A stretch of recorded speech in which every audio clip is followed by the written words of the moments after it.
Barely 4 days after killing 15 fishermen in the Tumbunrogo community, the Islamic State of West Africa province, ISWAP terrorists, have given residents of Kukawa local government area notice to quit their communities or face death. Hi, welcome to What's Happening. Here are the top 10 stories.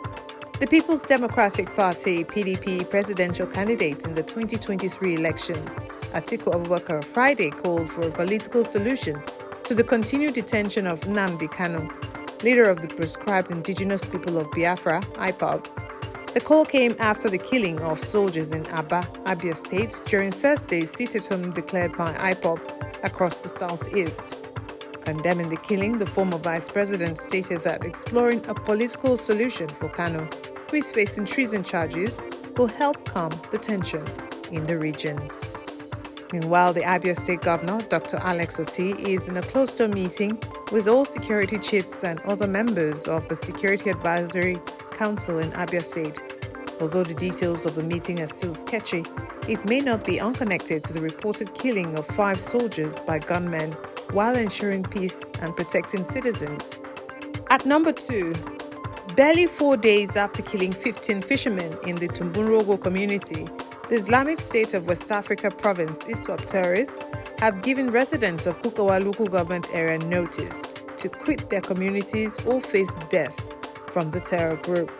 A resident who fled his community to Maiduguri 3 hours after receiving the threat revealed this to Channels Television. While reliving his experience, the resident who begged for anonymity explains that the terrorists had gathered residents of various communities in the local government area in the early hours of Thursday and told them to vacate their homes before Saturday or else they will be killed.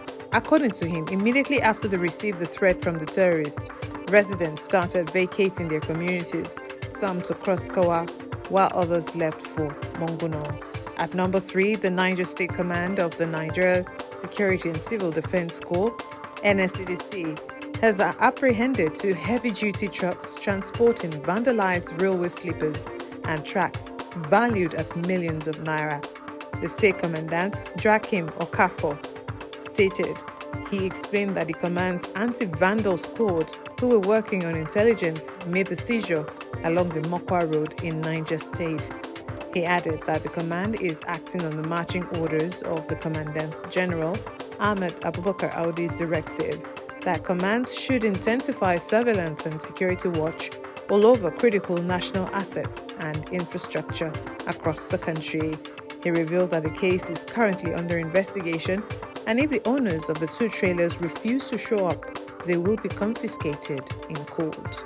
At number 4, the Abuja Electricity Distribution Company, AEDC, has announced that it will disconnect the electricity supply to all customers with outstanding bills if they fail to settle their debt within the next 72 hours. The deadline for payment is Monday, June 3, 2024. Acting Managing Director of the AEDC, Victor Jelabi, revealed Friday. He emphasized the importance of adhering to payment deadlines and reiterated the AEDC's commitment to providing efficient and reliable service, but warned that this requires prompt payment of electricity bills. At number 5, the Economic and Financial Crimes Commission, EFCC, is investigating former governor of Kano State, Kwankwaso, over alleged 2.5 billion naira pension fraud. A source in the EFCC alleged that the sum was diverted from the coffers of the Kano State government when Kwankwaso was governor of the state. The source also alleged that houses that should have been handed to pensioners at the time were given to other persons. Kwankwaso was governor of Kano State from 1999 to 2003 and from 2011 to 2015. The EFCC had invited the former governor for questioning, but he was not detained. At number 6, the Pharmacy Council of Nigeria, PCN, arrested and prosecuted 2 illegal operators and sealed 350 pharmacies and medicine stores in Jigawa State. This was disclosed by the Director Enforcement of Pharmacy Council of Nigeria, pharmacist Stephen Esumobi, while briefing newsmen on the activities of the council at the Federal Secretariat Dutse, the Jigawa State capital. According to him, 457 premises were visited by the PCN team, noting that this made up of 19 pharmacies, 178 patent medicine shops, and 260 illegal premises. He said this is to ensure that all medicines remain safe, effective, and of good quality as they pass through different stakeholders at various levels of the drug distribution chain until they get to the consumers. Esumobi revealed that various premises were operating illegally as they were never registered by the PCN in Jigawa State. At number 7, the Niger State government has slashed the tuition fees of its University of Education, Abdul Kader Kure University, by 50% towards reducing the burden of fuel subsidy removal on the students and their parents. This is contained in a statement signed by the Pro-Chancellor of the University, Professor Mohammed Yahya Kuta, Friday in Mina. Governor Mohammed Bago said the reduction is aimed at alleviating the current compounding financial hardships on students and parents following the hardship occasioned by the fuel subsidy removal by the federal government.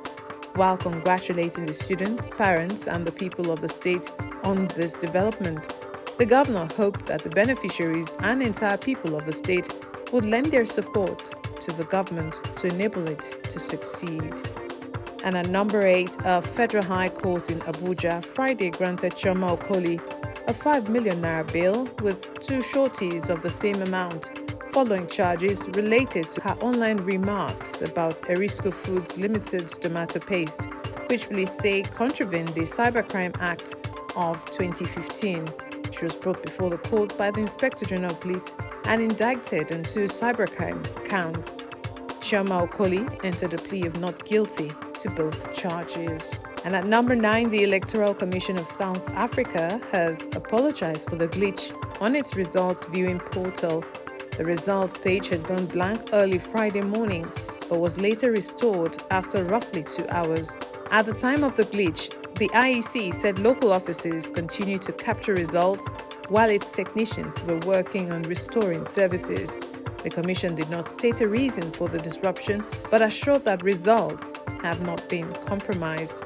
When the portal returned, results had come in from 54.9% of polling stations, giving the ruling ANC, African National Congress, 41.8% of the votes cast.